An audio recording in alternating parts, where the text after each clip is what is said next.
Yo mga idol, kamusta? Sports Talk PH nga pala. Ang update kay Casimero, pag-usapan natin yan mga idol. Ngunit bago ang lahat ay huwag kakalimutang mag-subscribe at i-click ang notification bell button for more sports talk.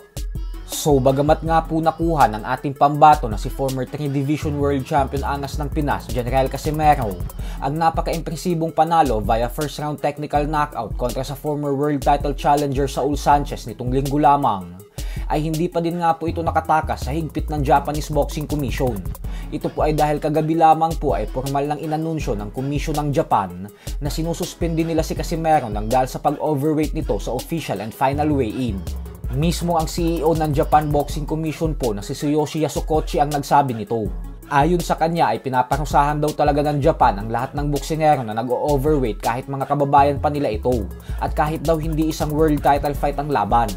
Para po kasi sa mga hindi nakakaalam ay napakahigpit po talaga ng Japan sa mga ganitong klaseng bagay dahil disiplina talaga ang kultura nila doon.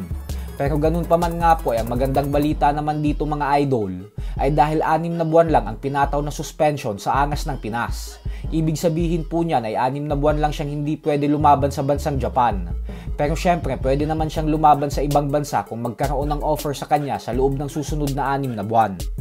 Sa kabilang banda naman mga idol ay alam nga po nating lahat na madaming fans sa buong mundo ang gustong makita ang bigating mega showdown sa pagitan ng dalawang halimaw ng Japan at mga multi-division world champions na sila Naoya Inoue at Junto Nakatani. Mismo ang American promoter ng dalawa na si Bob Arum ay sinabi ng pinaplano niya umanong gawin ang bakbakan ng dalawang ito sa susunod na taon. Subalit nitong nakalipas na buwan lamang ay sinabi ni Inoue na hindi daw agad-agad makukuha ni Nakatani ang laban kontra sa kanya dahil kailangan daw muna nitong harapin ang kanyang nakababatang kapatid na si Takuma Inoue. At wala din naman sana itong problema kay Nakatani dahil gusto niya din naman makipag-unification fight kay Takuma. Subalit sa hindi inaasahang pagkakataon nga po kung saan natalo si Takuma nitong linggo lamang via unanimous decision kontra sa kapwa niya Hapon na si Seiya Tsutsumi ay ang siyang dahilan kung bakit nawala ang kanyang pinanghahawakan na WBA Bantamweight World Title belt. At dahil po dyan, kaya naman wala ng fans ang interesadong makitang magtuos pa si Nakatani at Takuma. At bagkos ang gusto na nilang mangyari ay diretso na agad sa Naoya Inoue versus Junto Nakatani para sa isang bigating undisputed super bantamweight showdown.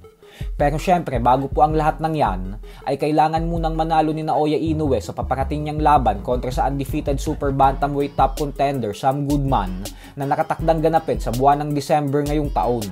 Ganun pa man ay bagamat nga po isang undefeated fighter si Goodman, ay kumbinsido po ang karamihan na wala din itong pag-asang manalo sa binansagang halimaw ng Japan at nagagapang lang din ito sa kamay ni Inoue. Habang si Nakatani naman ay hindi na natin makikitang lumaban ngayong taon gawa ng nakatatlong laban na ito sa loob lamang ng 2024 kung saan tinalo niya lahat ng kanyang kalaban via knockout. Kasama na dyan ang matibay na pambato natin na si Vincent Astrolabio. So hanggang dito na lang po muna tayo mga idol.